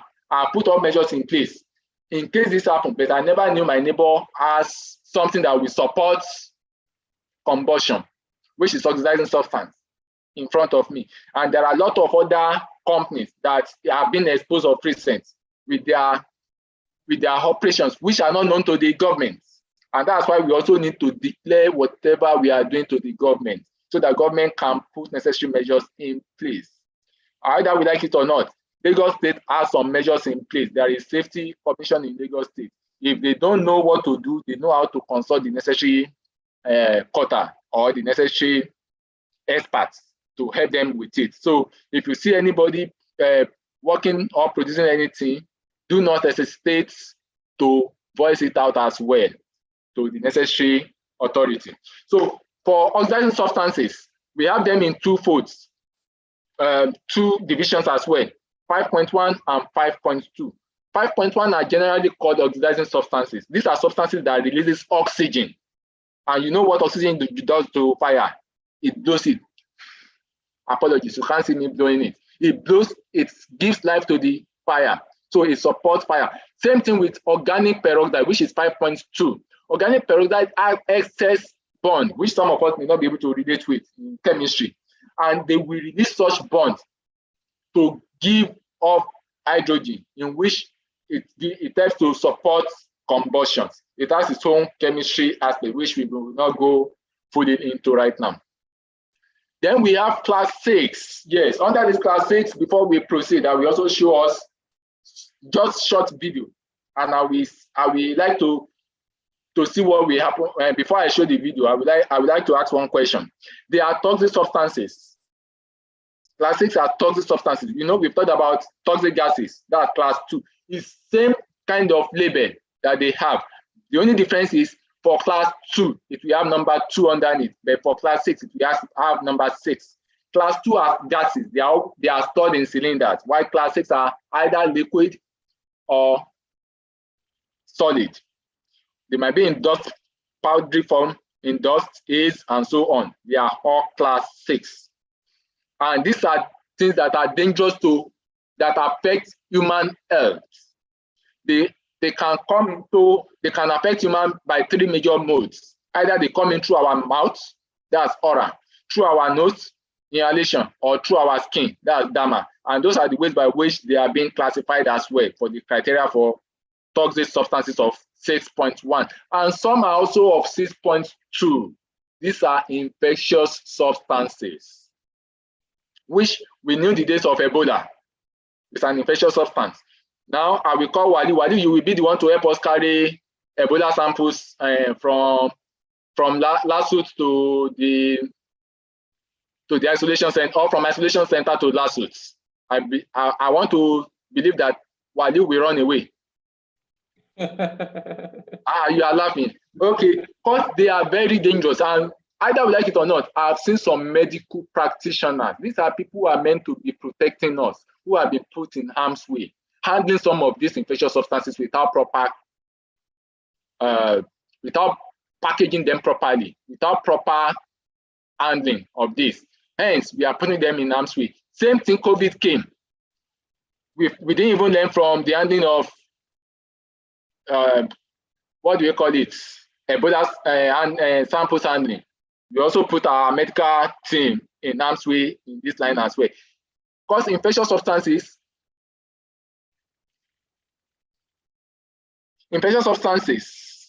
are things that can put people, the handlers, in harm's way if not properly handled, which I want to believe that coronavirus is an error being exposed, which we couldn't curtail because it has gone beyond the boundaries where it can be curtailed. So some of these things need to be put in place. I will be rounding off very shortly with this class 6, but before I round up, I will show us some videos to be able to entertain some questions and answer. But before I round off, I have my own question. If there is release of, let's just hypothetically, there is release of toxic gas in your area, what will you do? What is the best thing to do? You know, Nigeria, we are the first to trend. We are the first to give the news. What will you do? So this video will tell us what we should do. Let me just quickly show the video.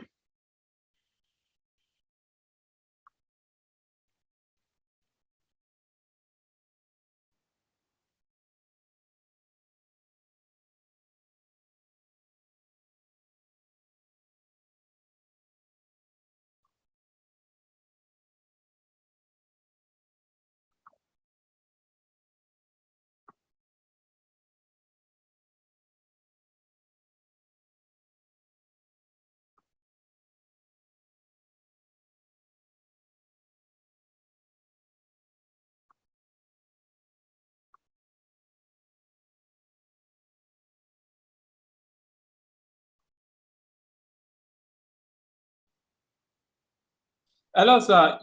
You have Hello. You have to click on more and share the. I've done that. I've done that. Is it not showing yet? It's showing, but the sound is not. I don't know if I'm the only one. The sound is not. No sound. Not, no sound. No sound. Yeah. Okay. So you need to click on more and share the sound, sir.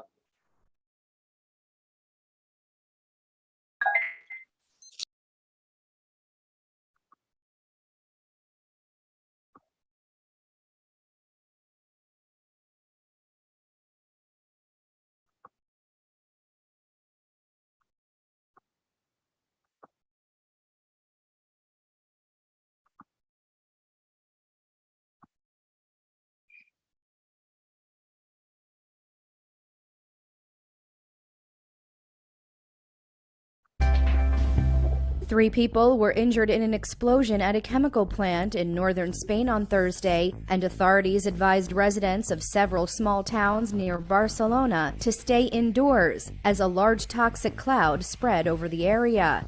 The regional government of Catalonia said in a statement that the blast appeared to have been caused by 2 chemicals coming into contact during delivery to the plant, owned by Spanish company Simar. A thick orange cloud could be seen emanating from the site about 40 miles from Barcelona before spreading over residential areas nearby.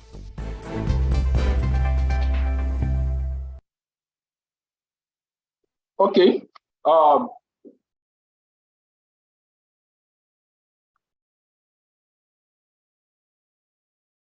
Thanks a lot for that video. For watching that video, and for those that actually responded. Okay, thank you. I said toxic gases. Toxic gases is being released. It's toxic. I'm not talking about any other gas. So from that video, what's got me just to share my slide again. Someone said that it will run away as much as you can. Okay, I don't know how fast you are. Even I doubt if Usain Bolt can escape the toxic gas. What Barcelona authorities advised was everyone should stay indoor and shut your door. This is not the time to fella. This is not the time to show your affluence and put on your AC, because if you put on AC is drawing the already polluted gas from outside and it's affecting each and everybody inside the house. You are meant to shut the door as much as possible and give time for that for the gas to be dispersed and be diluted in the sky. I don't know if such should happen in Nigeria, if we have the responsible authority to advise us on what to do, the emergency responder in advising us on what to do, or even if we also know what to do ourselves. And this is just some basic safety tips that we can give to people. There are a lot of times there is fire outbreak, people are going there to snap pictures. This is not the time to snap pictures. This is not the time to, if you can't help out, call the emergency responders. And we still talk about the emergency responders as well as we move on this. Okay, maybe later on, if you have any other opportunities. Thanks a lot, and thanks for this time. We would like to entertain some questions and provide some answers. And if there are no other, if some can be provided now, we will also get across to everyone via Waliu. Okay, Engineer Daniel is raising hand. Okay, thank you very much for giving me this great opportunity. I hope you can hear me from your end. Yes, loud and clear. So please, I just want to raise a concern regarding the unregulated merchandising of dangerous goods. I want to raise concern about Ojota market, whereby they sell all kinds of chemicals, ranging from organic to inorganic, toxic to flammable. They even sell flammable solvent and then flammable organic and inorganic substances. Now, I still want to raise a concern about people that sell gases in our neighborhood. There is a time I went to a store to buy gas, and then I checked the guy cylinder. Trust me, I checked the gauge for the fire extinguishers. The gauge has gone back to 0 pressure. I said, wow. I spoke to the guy, when last have you charged this? He said it's charged. So from our end, of course, Mr. Waliu normally say one thing, that 99.9% of accident that has happened in a workplace is preventable, meaning that if control measures are being put in place. So what can we do as safety professionals? So if we can form a body or NGO or going to such market places to sensitize them on how they can handle all these chemicals that can pose threats to our environment and to mankind. Thank you. Thank you, Engineer Daniel. You've actually raised the point and you've given some answers or some strategies that can be deployed as well. Sincerely yours, that is what we call equilibrium in society, which can't be tampered with abruptly. I will say why I say that. These chemicals they sell in Ojota, I'm aware of it. It has been a source of discussion over and over as well. One of the stuff is how well can we get across to the authorities? How fast can we get to the authorities to put some measures in place? That can be put in place, but will it have a counter effect on us? Definitely, answer is yes. But at the same time, we know we need to prioritize safety. Why some of these are in place is poverty also has some measures there. But again, these people, are they even aware? Which is the answer you've actually provided. Consultation. We need to consult with them. Some of them don't even know what they are handling. Some of them, they sell chemical now. The next thing is they are going back to their food that they started eating. Not even washing hands or not washing it properly or not even taking proper care. Are we even talking about some of these people selling chemicals? What about people handling them? How many of us have visited a salon where they do dye in the hair and so on? There are a lot of things we safety experts have to do when it comes to safety, and we should not relent on this. Campaign should go on, and that's why I give so much kudos to Waliu with this campaign. In our own little, it might be in our mosque, in our churches, in our estate meetings, wherever we find out the opportunity, whatever the topic might be. And dangerous goods has added to your topic now, which is what we have been empowered on here. Thanks a lot, Engineer Daniel. And I know there is discussion with Lagos State Safety Commission as regards that as well. And believe you me, there will be strategies in place to also put some check as well. All right, let me just add to that. Thank you very much, Benga, for that. So Daniel, thank you. The reason why we are doing this, I'm sure if you ask Waliu, is to increase our knowledge and our awareness. I would also like to state that I'm aware that Lagos State government, through the Lagos State Safety Commission, is doing something very serious about dangerous goods. And in a short while, you may be having a regulation on dangerous goods management, usage, and transportation in Lagos State as part of their activities to continue to ensure safety of life and property in Lagos State. But much more we can do by ensuring that we continue the awareness, not just only on webinar, but everywhere we find ourselves. Like what Benga said, you saw somebody trying to taste chemical and he couldn't but just shout and tell the person to stop. So how much are we also doing within ourselves? Now, if we get out of domestic use and we get to the industry where these are being done, can we establish structure for management of dangerous goods in our businesses? Can we suggest to our organizations to say, because some of them, this massive, dangerous goods potency is also a function of the number, the volume, the quantity that you have. It's in the industry that we have quantities that are very scary. We can begin to advise our management also that there's actually a requirement for proper management, storage, and warehousing of dangerous goods. And that could just start the awareness from there as well. Because just as the market woman or man in Ojo that does not know, some of us, our big companies also do not know what to do to manage dangerous goods. Thank you very much. All right. Any further question, contribution, or opinion? I think we can hand over to Waliu here. Waliu. Okay, Waliu, thanks so much. Yes. Thank you so much, sir. Thank you, sir, for the opportunity given to us to learn from you. You might be saying that thanking us for the opportunity that we've given us.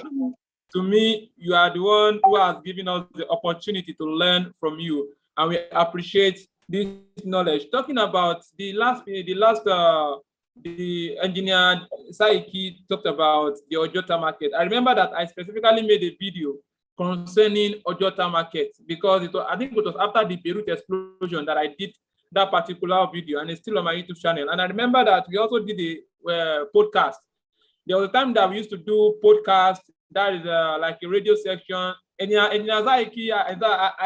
I have the means, I will give Enyazaiki an award. He has always been consistent with us. So I think it was also part of we that were present during that podcast. So we talk about dangerous goods. We spoke about the Ojota market. I don't know if you can remember very well. And very soon, I'm introducing to us very soon, this Friday, this September, we will start our podcast again. And this time around, just like we have this safety webinar series, it will be coming up every Friday evening. And we have targets waiting the happen for your site waiting happen for your site. We have target that way that on Friday evening we'll talk about safety, like radio section, and everyone is invited. It will be like a thank God it's Friday moment. So thank you, Mr. Dapo Omalade. Thank you, Mr. Benga Ajayi. Thanks to everyone who has contributed to this section. You really appreciate this. We really appreciate your time that you've given us. It's not easy to have this number of people who has committed themselves. Even after 2 hours, we still have this number of people still here with us. We appreciate you, and we hope to always give you more value. So again and again, next week, before that, I'm very sure that though I was not sent to do this, but I know that part of those important courses is dangerous goods. And I personally, one of the courses that I love doing most, apart from process safety, I specifically love dangerous goods because it involves a lot of technicalities that I love to address. So it's a course that you should go for. And I know that the Hybrid HSC Limited also is having that course also as part of their course. And I think I'm very sure of that. So if you're interested in that course, and that is it's very good for someone who is working in the manufacturing sector, who's working in the oil and gas process facilities and the like. So the course is available with Hybrid. If you're interested, you can always meet up with Hybrid. So also, let us be informed that we did our second for the year, our CBD training, that we did for job analysis, hazard investigation, and safety dashboard, and it has a very good feedback. So our next training will be coming up October 7. The virtual section will be October 7, and the physical section will be October 11. So if you're interested in our CPD training, continuous professional development course, please, you can get in contact with me. So we love you guys. We appreciate your presence. Thank you so much for coming. Thank you for having this session with us. This session is also recorded. It's live on YouTube.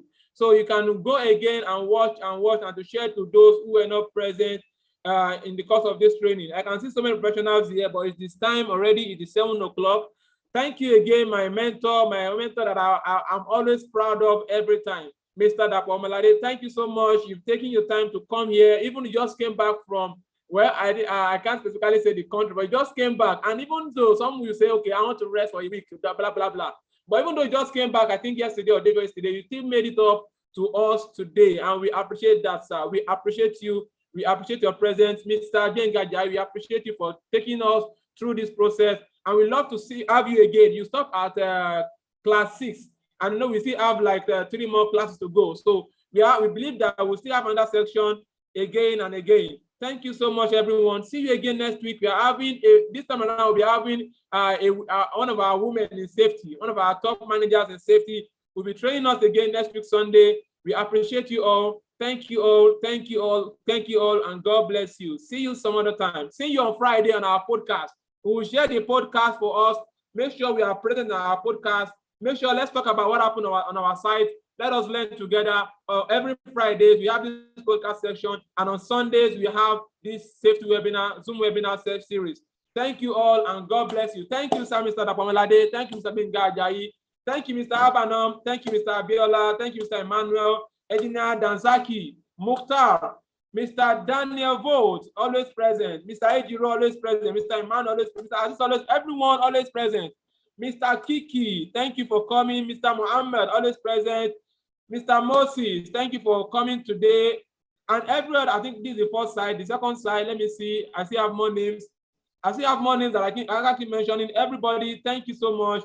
We appreciate you. See you all again on Friday on our podcast series. Thank you and God bless you. Thank you very much.